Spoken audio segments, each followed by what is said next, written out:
Hey, what's up, everybody? BDO44 coming at you in another video. All right, so we wake up in the morning with a lot of NBA news to talk about.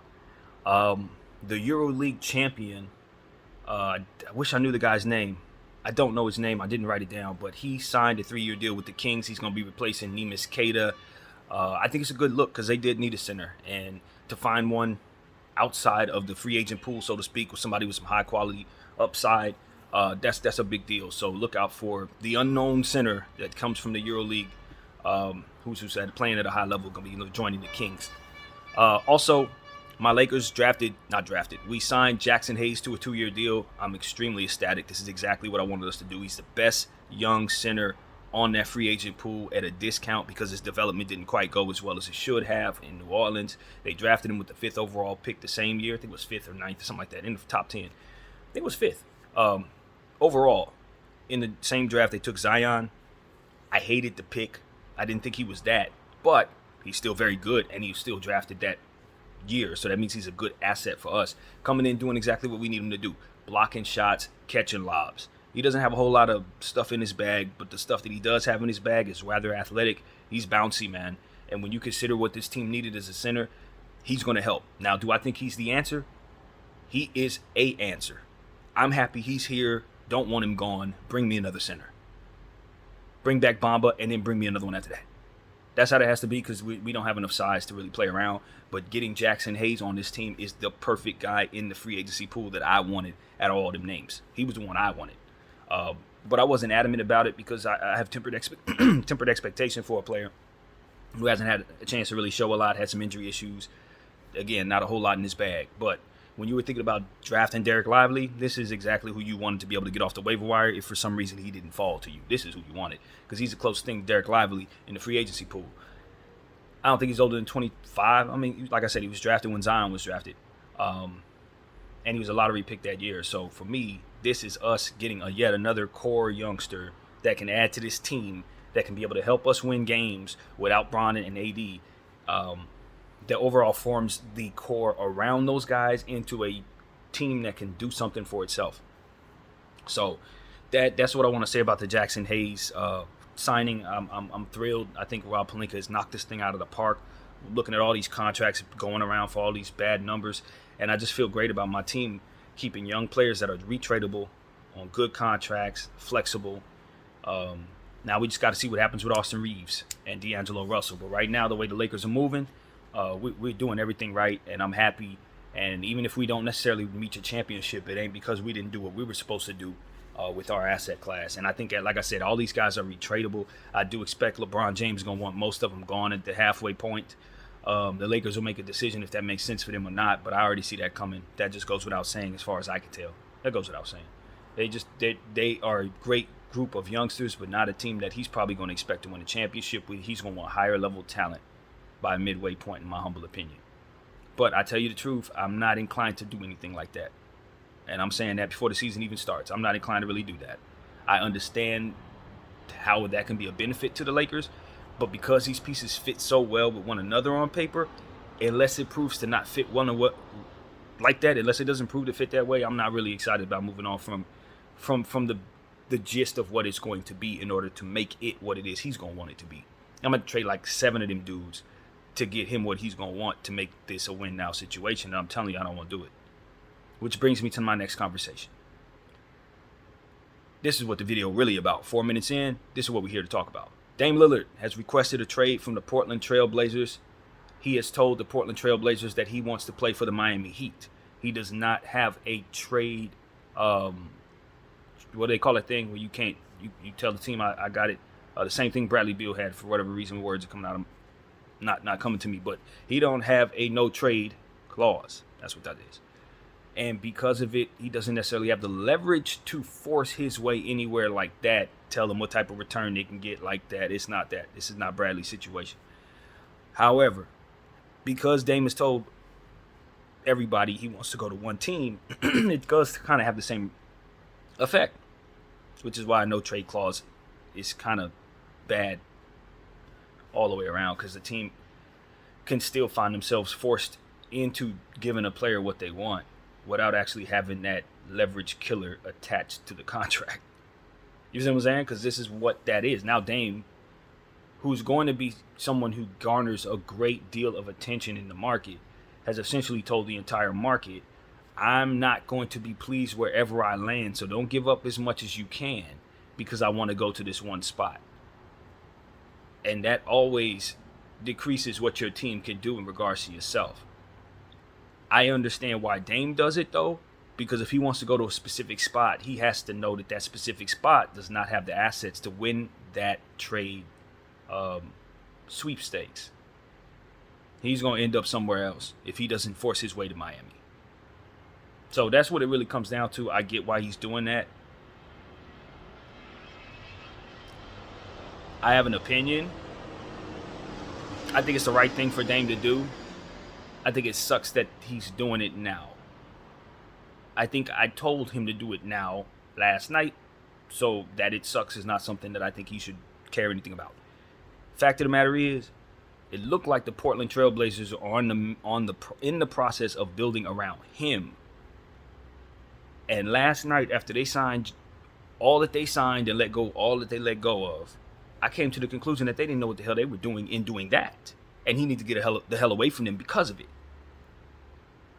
That's what I said. And it looks like that's what's going to happen. Now, I don't know if that's what the conclusion he came to. But put it like this. He didn't make this trade demand after they drafted Scoot Henderson. He made this trade demand after they signed Jeremy Grant to a $160 million 5-year deal. And to be honest with you, that's when I would have wanted to get out. I could play with Scoot Henderson. What I can't do is play with Scoot Henderson when y'all ain't got no money to get us anything else. You see what I'm saying? And that's exactly what they did by drafting, or rather signing Jeremy Grant to a contract that they probably are not going to get nothing for if they try to retrade it. This is the name of the game. The question for all of you GMs in the entire league this season for me is, for the contracts that you just signed, if you take them to the trade market, can you get anything for them that remotely reflects the price tag you signed them for? And the answer is going to be, in a good 70% of them cases, no. All of the contracts that were signed yesterday have that question attached to them, and I think only 30% of them, the answer is we're going to be okay. The rest of them contracts are not going to be traded for what they were signed for, and that's understood the day they are signed. The same thing I said about the Gordon Hayward contract with Charlotte. The day it was signed, I told you I was garbage, and it's been garbage ever since. This is what these contracts are. That's what a lot of these contracts are, garbage today. They're going to be garbage when it's time to get rid of them for sure. It's not a mystery to anybody that knows these things, that knows the NBA. This stuff looks bad on paper. So that's what a lot of these contracts look like. Dame's contract looks that way to me himself. And when you slap that Jeremy Grant contracts next to it, you now realize that they're strangleholders of franchise. They don't even know it, but they are. You can't sign nobody to that. That ain't worth that. You cannot do that. You're stuck to it. And now, Dame requests a trade after you have Grant sign it, which means that it's on a timeline that doesn't even make sense for the franchise no more. Letting Trendon Watford go doesn't make any sense anymore. Letting Reddish go doesn't make any sense anymore. The other kid, Eubanks, him being a Phoenix Sun is terrible right now. All of this should not have ever been done. Portland should have made the decision to trade Dame. They should have traded Jeremy Grant before signing him to this contract that nobody's going to take from him. Unless they traded with Dame Lillard, which I don't even know if it's legal or not. But if I'm Portland, that's exactly what I'm trying to do. And if I'm the field, I'm telling them there ain't no way in hell. Yeah, Jeremy Grant is not a $160 million 5-year player. No, not for any other team other than Portland Trailblazers, with Dame Lillard saying he must be here in order for me to stay. I believe that's the price tag Jeremy Grant's people probably were negotiating. It's like, look, us staying is contingent on Dame staying, so pay me this crazy amount. That's what I said last night. And now Dame is saying, now that he's gotten that contract, I don't want to be here. And Portland can't go back to Jeremy's people and say, yo, Dame said he ain't going to be here, so we don't need you now. We're going to tear up this contract, go back to free agency. Nah, buddy, we didn't sign that. I'm a Portland Trailblazer for life now. You got me for 5 long years, Portland. Let's do this. Am I running with Scoot? We rebuilding? It's going to release a statement like Kuzma if I'm Jeremy Grant's people. It's going to take some time, but I'm committed to turning this thing around. Kid you not. Because that's exactly how I feel if I'm Jerami Grant. Y'all ain't getting rid of me, and I ain't leaving. $160 million has been signed to me. 5 years, Portland, let's do this. Jerami Grant, Scoot Henderson, Shaedon Sharpe. That's how they running. And Nurkic, Jusuf Nurkic, and whatever they get in the trade. So likely Tyler Hero. It's like, why didn't y'all just keep y'all kids, bro?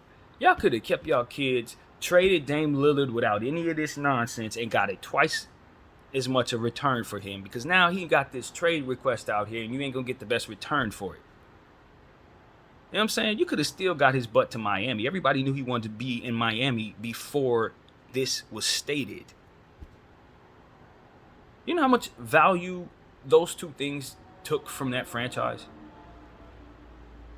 Jerami Grant signing that contract and then Dame Lillard demanding this request. That took so much value away from their assets. It's not even funny. It decreased everything they own by probably about 40%. Because now Jeremy's on a contract that nobody's going to want, and Dame is asking to go somewhere that ain't the best return for you. When all you had to do was send his butt there before any of this happened. I knew Dame wanted to be in Miami, and so did all of the NBA world. 2 or 3 weeks ago, all you had to do, Portland, was trade him there with a third team attached to it. That return is going to be twice as much as what you're actually going to have to settle for now that he's come out and told everybody he want to go to Miami after you sign this stupid contract, Jerami Grant. It's just, people need to be fired for stuff like this, man. I'm telling you. Fired. Because the decision should have always been to let go of Dame. As soon as Scoot Henderson was on docket, as soon as y'all won the second overall pick in the lottery, the decision to move Dame's behind should have been in place that day. That day. Because whatever you're going to be inheriting is the second overall best draft prospect in the Wemby draft. Which means it's going to be Scoot Henderson, who's a huge star. So you know you got that player coming. With third overall pick. If you don't got him, you got Brandon Miller. Either way, it's a player that ain't going to fit Scoot's or Brandon's timeline or Dame's timeline. None of that's going to go together. And you're a team that doesn't have anything worth anything without Dame Lillard right now. You've lost assets to the wind. 2 of your best prospects over the last 30 years just retired early before they even got a chance to do anything for you. Okay? This is who you are, Portland. And you now have something similar going on with a player's value, asset class value evaporating into nothing with these type of moves. You did it to yourself again in an entirely different way. As I'm telling you, that return you about to get, it's gonna be Tyler Hero, Duncan Robinson, and whatever picks you can likely get from the third team. You're gonna probably give up some assets to make that make sense on top of losing Dame Lillard just to get the trade going. Because the other team in the third team's going to have to make it make sense. And Miami ain't going to be able to give them nothing that really makes it make sense. So guess who is? You, Portland. You're going to be giving up stuff to get back whatever the return is on Dame when you shouldn't be giving up nothing because that's Dame. But Dame's contract is not Dame's contract. It's expanded to more than what Dame is about to do. And because of it, it's not the most valuable contract in the world. On top of the fact that now he's demanded to go somewhere that has the lesser return. Contract wasn't nothing they wanted in the first place. And that's what they're going to find out on the trade market. So, I'm just like, man, I'm just glad. Once again, this is one of them situations where I'm looking at these teams, and I'm like, I'm glad I'm not a team fan of one of these red teams. Chicago, Houston, Portland. I don't know what's going on with the red teams in the league right now, but I'm not seeing a whole lot of good out of those three. I'll tell you that right now. I ain't seeing a whole lot of good out of those three. All three of those teams need to be thinking differently than what they are. You know, that's what I'm seeing. The Houston Rockets signing Fred VanVleet to a $130 million contract for 3 years for a point guard. When you got 2 young point guards, it's just crazy. It's stupid, and it's a waste of money. Chicago Bulls, they're just in denial about their timeline, and they're going to run into being about the 5th best overall team at best in the Eastern Conference, fall out of the first round like always. Signing up for that is crazy when you know you can get hurt. So I think everybody on that team should be demanding out like Dame. And also, you look at the Portland Trail Blazers and you just say, man, y'all pitiful, man. Y'all pitiful. Everything y'all did over the last 24 hours has been terrible. And Dame Cleveland just makes it 10 times worse when all y'all had to do was trade him before any of this even happened. Before any of this even happened. Jeremy Grant. You know what you can do with $160 million of cap space when you're rebuilding? I tell you what you don't do. You don't give it to 30-year-old Jeremy Grant. I tell you that. Hell no, you ain't giving it to him.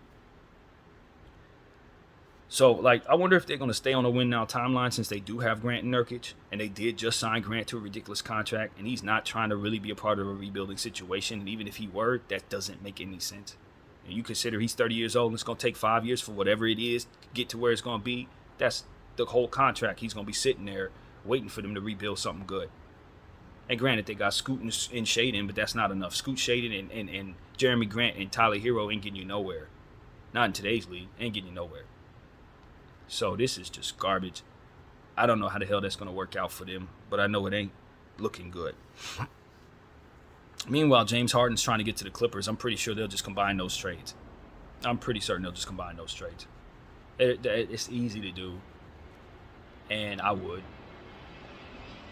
So imagine a framework around James Harden going to the Clippers, Dame Lillard going to the Heat, and a bunch of stuff going to Portland that's coming from both of those teams.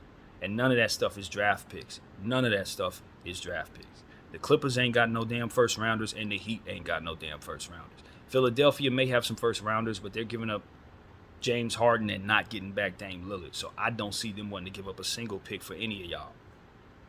So this is going to be an awful return. You'll end up with like Tobias Harris in Portland on top of all of this just to make the framework work. And you're going to have Tobias Harris and Jeremy Grant on $100 million contracts. And you call yourself trying to shave off salary and return yourself to where you need to be, getting rid of your best player whose timeline is absolutely win now. An MVP candidate every year. That's who's going to be exiting. And you're likely going to be bringing back salary. Unless you can find a fourth team that would be willing to get involved in this thing. It is a nightmare. I'm just glad I'm not a fan. That's what I come down to. Just glad I'm not a fan. Dame Lillard going to Miami. The thing about Miami and Dame Lillard is they done lost a lot of key role players, bro. You're going to Miami, but you're going to Miami replacing the role players that made the Miami Heat a very, very, very strong blue-collar team. You let Max Strus bounce. You let Gabe Vincent bounce. I'm pretty sure Caleb Martin, I haven't heard anything about his signing, but I know he's going to get a bag, if not from Miami, from somewhere. In the trade, you're going to let Duncan Robinson go, Tyler Hero go. You know what I'm saying? Your role player's gone.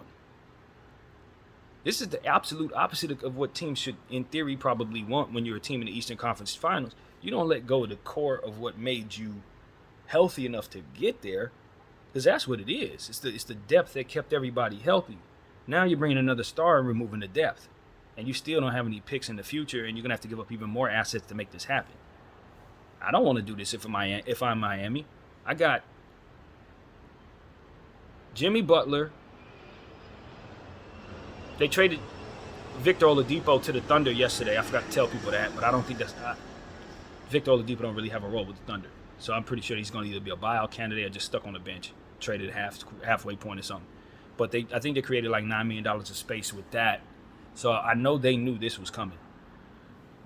So it's one of those situations where it's like, all right, that $9 million will help them a little bit, but they still don't have much of anything. Obviously, Nikola Jovic is a first-round draft prospect from last year, but he broke his whole leg last year. So I'm not going to pay you the same money I would pay for a really high-level prospect like I expect him to become.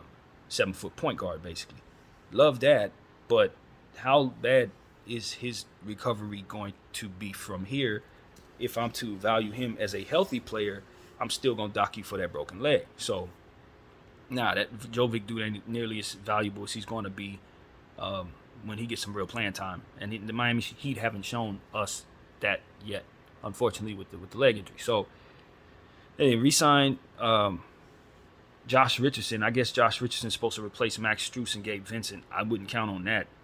As far as what his production is versus what them dudes been doing for the Heat the last 4 years, I know. No, not at all. This is not what I had in mind when I told the Heat to blow it up. I knew they needed to upgrade all these role players that they had. I knew that. I also knew some of them was going to, After I said that, they went on to have a great playoff run. Some of them dudes are just going to be leaving by default because it's time for them to get a bag. They were still role players, man. They weren't a very good team on paper. They didn't have a whole lot of talent. So it's like they need to be getting flexibility and then young talent. They're trying to do the opposite thing with Pat Riley. He's looking at the clock like, man, I'm trying to win a championship before I get out of here. And my thing is, you're not going to do that until you get yourself a foundation. You screwed yourself with the Bosch contract years and years ago and really haven't recovered from that. You guys made the finals, but were never actually good to win the finals because you never really had enough. And it's what it is. Every year they get close, but not enough. Close, but not enough. Best system possible to pick and plug better talent, but not enough. And now they're getting even less because they're likely bringing in aging Dame Lillard on top of an aging Butler on top of Bam Adebayo, whose value is basically capped at star because he doesn't quite play better than that. And so it's like that team is good when they have all of those guys coming together to play in that Heat culture. When you're bringing in a guy from an entirely different culture, removing most of those role players and then trying to go back to where you've been, it's like, I don't know if that's real. You're going to be better on paper, and most of the casuals are going to think you're better because you got 3 stars, but the reality is the rest of those players ain't really all that. And the ones who were doing something for you at a lower price are gone. So I don't really like Miami that much unless they're able to just do it with them big stars. Jimmy Butler, Dame Lillard, and Bam Adebayo. That's how they got it. And for me, that's like 2 out of 3 dudes don't even shoot like that. So in a shot-making era, you letting go of a bunch of shot-making role players and you bringing in Dame Lillard, one of the greatest shot makers ever, but the rest of the team ain't really shot makers like that. And then how does Dame and Jimmy actually play off one another? Jimmy ain't the easiest person to play with. Most of the people who play with Jimmy did not get along with Jimmy. Most of them. And so it's like, all right, can he and Dame get along? And if not, they stuck with each other because you ain't going to be able to really move Dame. Bam, you're going to move if you want to, but it's going to mess up your asset class quite a bit, trying to figure that out once it gets to that point. Are they good enough to win the Eastern Conference? It depends on how quick that synergy comes together. It depends on what the rest of the Eastern Conference look like. And honestly, I don't know. You gotta ask yourself what the rest of these teams look like in the Eastern Conference as they're building. Am I overly excited with the East and what has happened this year with them? Not really. I think Boston may have gotten better in theory, but maybe not really if those guys get hurt. Porzingis has an injury year. Robert Williams has an injury year. They're off the map. Especially if they pay Jaylen Brown what they expected to pay him. It's going to tank them, whether they know it or not. It's going to tank them. I already got rid of Marcus Smart. I don't like it. So I'm looking at the Celtics as a team to regress. Brooklyn Nets, we got to see what they're going to do, but they're obviously not going to win the Dame Lillard sweepstakes, which was contingent on what I thought of them, not so much. Now, Philadelphia is going to lose James Harden. He's likely headed west. Cleveland gave a bunch of role players big contracts, so they're going to suck. The Knicks, I don't really think much of the Knicks right now until they show me that they can make some sense of their roster. They still got the wrong people playing too many minutes. Thibodeau giving everybody 40 minutes while he has the deepest bench in the Eastern Conference. You can't do it. It doesn't work. The mixture doesn't work. They still want to mortgage everything for a star. I don't know where their head's at. And so I'm not as high on the Knicks as I was at the end of the regular season. Milwaukee, I don't like Milwaukee that much, but I do like the idea of them bringing Middleton back on a lesser contract. Still got Bobby P. I don't know what's going to happen with Brook Lopez, but either way, he's aging, and they haven't addressed the center position, which means Giannis is going to have more responsibilities at that role if they don't bring back Brook, or if he has an injury season if they do. So I don't really like them at all unless they make a trade or two. They got rid of Budenholzer, so that championship coach is out of place. He ain't there no more. Bringing in Griffin as a coach. He's a rookie coach, so all of that in Milwaukee just tells me they probably ain't going to be the champs this year. However you look at it, they ain't going to be better than they were last year. So that's what I see there, a team that has not improved. Orlando kids, Detroit kids, they're not ready yet. Indy, they put together something that looks like it could be win now. Maybe they could be this year. Sacramento, depending on how quickly that team can come together, but I doubt it. They're more likely to just be another Pacer team. At the most, 40 wins, good season, nothing crazy. Chicago, nothing. I'm just looking around the Eastern Conference and I'm telling you, salute to Kobe Mint. I'm not seeing nothing there in the Eastern Conference that makes me say, okay, team, we gotta load up. It's nothing there this season. They're not as strong as they were last year. Who else is at the top? Who are the teams that you really consider in the Eastern Conference? I probably already mentioned them, right?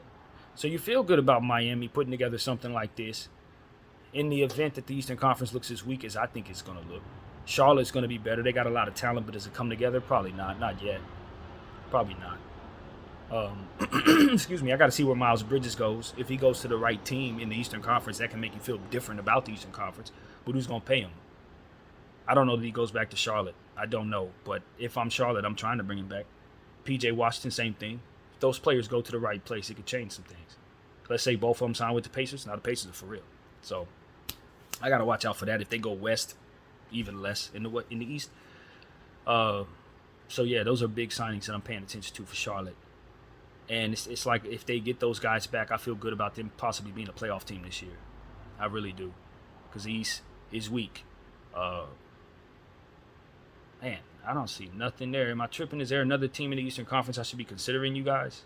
Because all these teams, like Washington is nothing. They are nothing. Nothing's going to happen there. Atlanta Hawks, maybe, right? This could be a big year for the Hawks. Maybe Jalen Johnson takes a step forward. Yeah, this is a year the Hawks could possibly be a contender in the Eastern Conference, given how everything's looking to me. With DeJounte Murray, Trae Young, Collins off the books, Onyeka Okongwu stepping forward a little more. They got the deeper team. Looks a little more competent to me than most, believe it or not. Just taking a look at the East. But the point is, the East doesn't look that strong right now. So maybe you feel a lot better about going back East if you're Dame Lillard and hopefully having a really, really strong season with that core of Miami Heat guys that are vets. But no Tyler Hero, no Gabe Vincent, no Max Strus, possibly no Caleb Martin. You see all that shot making that's going out. Dame's coming in, but does he represent all four of them? He's going to have to. So I'm a skeptic. I am a skeptic, ladies and gentlemen. I don't think Dame Lillard is walking into the best situation for himself going to Miami. I don't. I think he should pick another Eastern Conference team and go there. A team that has a little more flexibility, who in trading for you is not going to give up everything they have. Because that's what these superstars want to do. They want to go to teams that have already mortgaged their future. They want to go to Phoenix. They want to go to Clippers. They want to go. And I get it because they already deplete of everything, so you going there to ruin their flexibility isn't exactly ruining anything because they don't have any. So the logic is in place. But because they don't have anything, when you get there, you don't either. And that's why it's not necessarily a better spot than Portland. In theory, when you have Scoot Henderson, who just was a second overall pick, third overall pick, whatever, before they made this Jeremy Grant debacle with $160 million going to one player. They had more to them. They had more picks going forward to try to trade for certain things. They had more flexibility in theory before they started doing stuff to deprave themselves of it. So once they move Dame Lillard's contract, it ain't gonna hit the same because of the Jeremy Grant contract, which is another reason why this is bad for Portland. It's like the same thing I said to start the video. What's the point? So yeah, man, the big winner in this situation is Jeremy Grant because he gets paid. There was no way he was gonna get this contract if Dame would have did this before he signed. And maybe that was the plan. Maybe that's the agreement there between the two players. But this is terrible for the Portland Trailblazer organization. Absolutely terrible. And if I'm Scoot Henderson, I am poised to look at the Portland Trailblazers and say, now that Dame is gone, what the hell are we doing with that Jeremy Grant contract? Because you stuck me with this, Dame. You stuck me with this Portland Trailblazers. And Jeremy Grant is no second star for a young player like him. That's not your running mate. No. Not if anybody's doing things properly. Absolutely not. Jeremy Grant is going to get turned into everything the Houston Rockets have. And that's going to be impossible because if I'm the Rockets, I'm saying, no, I'm not doing that stupid crap. But that's what you need to be doing, is shopping that immediately. Getting that off your books as quickly as you got it there. And if there's a way to null it, may not be ethically right, but it's definitely going to save your franchise if you do. Null that damn thing. Sorry, I hate to be that guy, and I don't like taking generational wealth from anybody, but you got to make sure your cap is in the right spots. If you got the cap all messed up, as we know, your team ain't getting off the ground no matter how hard guys are sweating, pushing it around, and shooting the ball. It don't matter. They ain't winning nothing. And we know this. That's why we talk like this. So Portland is very far away from their first NBA championship, or second or third, or whatever it's going to be. They've won one in the 70s, something like that, with Bill Walton, but they ain't nowhere near another one. Very far away, Scoot. Very far away. Shaden. super far away. And so that's what I got to say, man. Condolences to those dudes, man. Jeremy Grant, I don't know, man. There's no way in hell you're going to be on Portland come the halfway point of this season if I got a choice. If I'm a Portland GM, he's gone as quick as he got here. We are not keeping that on the books without a win-now timeline. We're not creating a win-now timeline, trading away Dame Lillard. Would we look like Brooklyn Nets? No. That's just stupid. We're supposed to rebuild now. And the path to rebuilding has just gotten significantly harder for the Portland Trail Blazers. I'm going to tell you right now, as I think about what's going to come back in regards to Dame Lillard, I'm not taking anything back worth a damn if I'm Portland. Meaning, talent on the floor. I want draft equity for all of it. Tyler Hero, give me draft equity. If I'm bringing in Duncan Robinson, he ain't gonna be on time. He ain't gonna be on contract for very long at all. I'm getting rid of him as quick as I got him here. Can you imagine they get back the Duncan Robinson contract, and you got the Jeremy Grant contract, and you got the Yusef Nurkic contract? Like, that is a horrible situation after the Dame trade.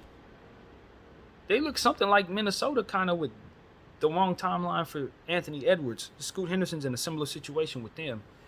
At least Scoot got a cat. Scoot ain't gonna even have a cat. Anthony Edwards at least has big cat. So, yeah, man. I don't know, man. I don't know. This is not how this is supposed to go for Scoot Henderson. You talk about trading away Dame, then it's like, all right, we starting over. They ain't starting over a damn thing with that Jeremy Grant contract. You ain't starting over crap. You got to win now, or he's just in no man's land for no reason. Which is exactly what the path looks like for the Portland Trail Blazers. A no man's land for no reason type of situation. You ain't gonna ever be bad enough to get the first overall pick when you tank, because Jeremy Grant's gonna be healthy, running and playing games. Every time he rolls an ankle, you're gonna want to sit him for 2 months. This is a nightmare. I'm telling y'all, this is a nightmare. I see where that's headed. Jeremy Grant's gonna be the type of guy, he's too expensive to play, just like Duncan Robinson. Too expensive to play in this situation. When they ain't good enough to win a championship, but because of him, ain't gonna be bad enough to get that first overall pick. And it's because it's a 5-year deal. Ain't nobody gonna want to take it until it matures. My God, man. So, that is that. That is what Portland's in for, man. It's going to be a long, hard road. This is a very bad day, and if I'm Scoot Henderson, I don't want to be there no more than Dame does at this point. I really don't. This is not a rebuilding situation for Scoot Henderson, as I've already said. But you are happy Dame is getting the hell out of there so you can have the point guard position to yourself, but what you realize is you're going to be left with a team that don't have no flexibility to do anything around you as you continue to prove yourself, just like Anthony Edwards.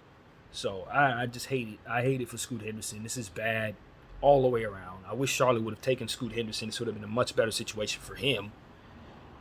Not for Charlotte, but definitely for him. I'd rather him play next to LaMelo Ball and figure that out than what the hell he going to be dealing with now that they're going to be taking back some half a trade for Dame Lillard from the Miami Heat who don't have no picks. I'd rather him play with Dame Lillard. I'd rather Scoot Henderson play with Dame Lillard than what it is they're about to trade Dame for.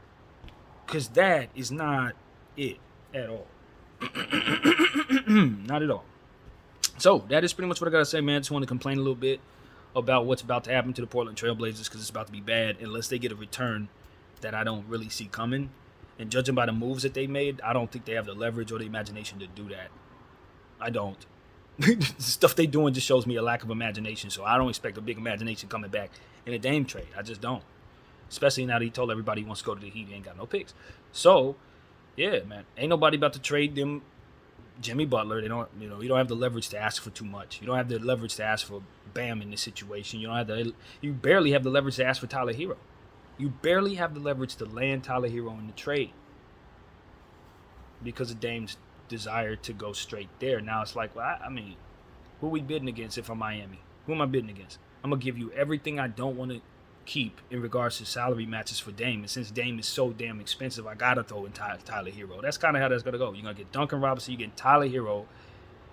Or if I decide I don't want to give up Tyler Hero, you will get Bam. Which I don't actually think Miami's doing. So it's likely Tyler Hero, Duncan Robinson, maybe the back of the picks, maybe a first rounder from like 2027 just to be respectful. But like I don't have to really do that. I don't have to because Dame wants to be here, and no one else is going to trade for him, knowing that he wants to be here. Nope, no one's going to do that. And so that is why I think Portland is in a position of no return. Because the best thing you want to do is now undo that Jeremy Grant situation. And because anybody you shop that Jeremy Grant contract knows that, if I'm them, when you try to shop Jeremy Grant, I'm like, cool. Well, I'm going to need Shaedon Sharpe with that. Or I'm going to need Tyler Hero with that. In the event you want to move Jeremy Grant, I'm going to need you to give me something extremely valuable. And that, my friends, is the future of the Portland Trailblazers. Same past they've been in a hole. They went in a hole with Dame. They're going to be in a hole because they wanted to get rid of Dame in the way that they did it. Just a team that's forever in a hole, man. I am so sorry, Portland fans. This is a bad day all the way around. Dame is leaving, so that's just the worst thing in the world for a lot of people. But it's not just that. It's everything else with it that makes it devastating for the franchise. Speaking of devastating for the franchise, I heard that the Washington Wizards are talking about moving to Virginia. I don't think that's too far away, to say the least. It's just, if you've ever been to D.C., that is Virginia. But they're going to move it so that they'll be Virginia Wizards. I wouldn't. Keep them where they're at, man. If you want to get a new building, get a new building. But don't call it anything other than the Washington Wizards, if you ask me. I wouldn't. Call it the Virginia Wizards. If you're going to do that, give it to Virginia a different name. Virginia something else. Just get rid of the Wizards, Bullets, all the way around. That's what I say, man. Give Virginia their own team name. Yeah. Nobody going to miss the Wizards anyway. They ain't like the Sonics and nothing. So, that's what I got to say about that. No disrespect to Wizards fans, but it's not like you would be losing your team. It ain't even going nowhere. It's just a strange rebrand possibility that's probably going to bring less revenue. You're doing better with Washington attached to the name. But anyway, whatever. The point is, that's what they're doing. From what I understand, they're talking about that. So, brace yourself, Washington Wizards fans. You're moving down the street, changing your name. Anyway, that's pretty much it, man. That is what I got to say in regards to that. Free agency is going to continue to give us more to talk about. Obviously, we're going to expect these trades to pop off. One of them probably happened today. James Harden, I'm sure they've been in the works with that for a couple of days now, so I'm pretty sure if he's not attached to this Dame Lillard trade, his trade is not too far away. I think the Clippers will land him. I don't think Paul George or Kawhi Leonard's going to be involved in that trade. That's not why you bring yourself James Harden. You bring yourself James Harden to make yourself a 3-star team.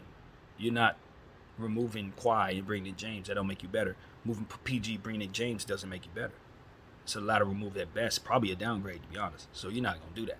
But you are going to bring him to them, and they'll try to Phoenix it out. Problem is, in doing that, they're going to give away everything that's even worth half a damn. Powell, Kobe Brown, Terrence Mann, Zubats, all the stuff that's even remotely worth having in Clipperland is gone in order to do that. And a lot of the stuff that's going to help make them a fuller team is already in Phoenix. All those cheap guys that ain't going to cost nothing, they're already gone. So I don't know what the Clippers are necessarily going to be putting around them if they trade for James Harden and don't get back a bunch of pieces in those trades. I don't know what the hell they can get. They're going to sign Malik Beasley or something? I don't know what they're going to do. Because there ain't much left out there worth having if you're the Clippers. So if you're going to do this and you let go of some of them role players, don't expect to replace them with anything worth having. Don't expect it. Just know that you're going to have to trade Kawhi Leonard, Paul George, or James Harden once you do this. And Kawhi probably ain't going to be worth a damn. James' value is decreasing every season. And Paul George, he's just one injury away from not having much value himself. This is ill-advised. I do understand it. But you probably better just trade all this crap away for draft picks and give yourself the foundation that we talk about every day. It'll allow you to build something actually dominant. But you can't tell the Clippers to win. They don't know how to do that. So they keep on doing what they do, and they keep on losing because of it. As a Laker fan, it makes me happy. So that's pretty much what I got to say, man. I'm a happy Laker fan. Jackson Hayes, a Laker. All the stuff that we did just keeps us cap-friendly, tradable. And I love what we're going to look like 6 years from now when all these other teams have mortgaged their future. and we didn't. Yeah, BDL 44. I'll take you off watching.